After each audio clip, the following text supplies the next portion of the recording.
Alright, this is our second video on our derivatives lesson. We're going to start here with example 3. And in example 3, we're going to find a general formula for the derivative when we have the function y equals x cubed minus 3x.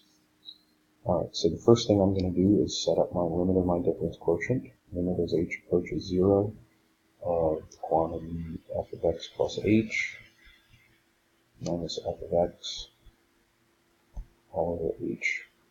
And that's going to be equal to, the limit as h goes to 0, and we'll substitute x plus h into our function. We've got x plus h to the third minus 3 times the quantity x plus h minus x cubed minus 3x all over h. And then we need to expand out the x plus h quantity cubed. I'm going to go ahead and use Pascal concepts to do that since it's a binomial expansion. If you don't know what I'm talking about, look up how to expand binomials using Pascal's triangle. But that is the quantity x plus h quantity cubed. Or you could, just go ahead and do it the long way and multiply it out one factor at a time. I prefer not to do that. And we distribute everything else everywhere in the numerator. And now I'm looking for things that cancel here. I've got an x cubed and a minus x cubed. I've got a 3x, minus 3x, and a plus 3x.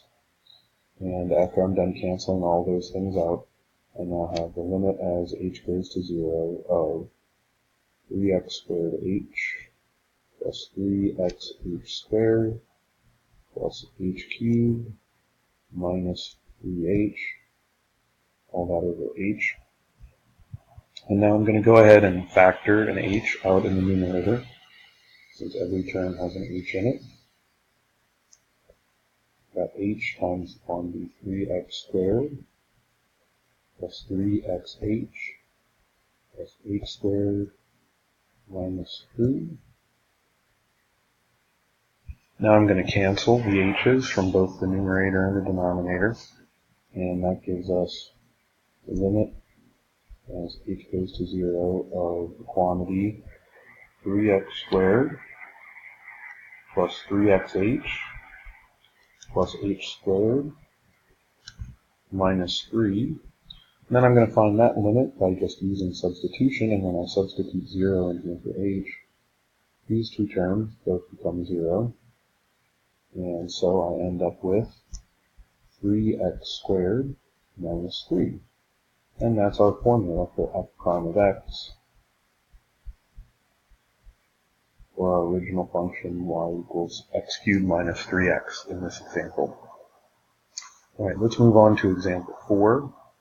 In example 4, we're trying to identify which of these do not represent the derivative of x squared. And so we're looking to see if they're difference quotients. Some key characteristics that we're looking for. We're looking for the quantity x plus h squared, somewhere in there, or the quantity x minus h, quantity squared, somewhere in there, a little bit of a different twist on the difference quotient. We're also looking at the denominator. The denominator should be something that approaches 0 as h approaches 0, and it should be equal to the difference between the things that we're adding to h in our respective quantities. Okay? So we're asked which of these do not represent the derivative of x squared. And two of them jump out at me right away as not representing the derivative of h squared, and those are b and h. And what they have in common is they both have an x in the denominator instead of an h. And so the denominator is not going to go to 0 as h goes to 0.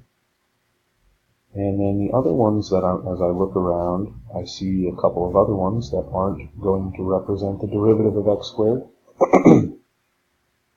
And those are a and g.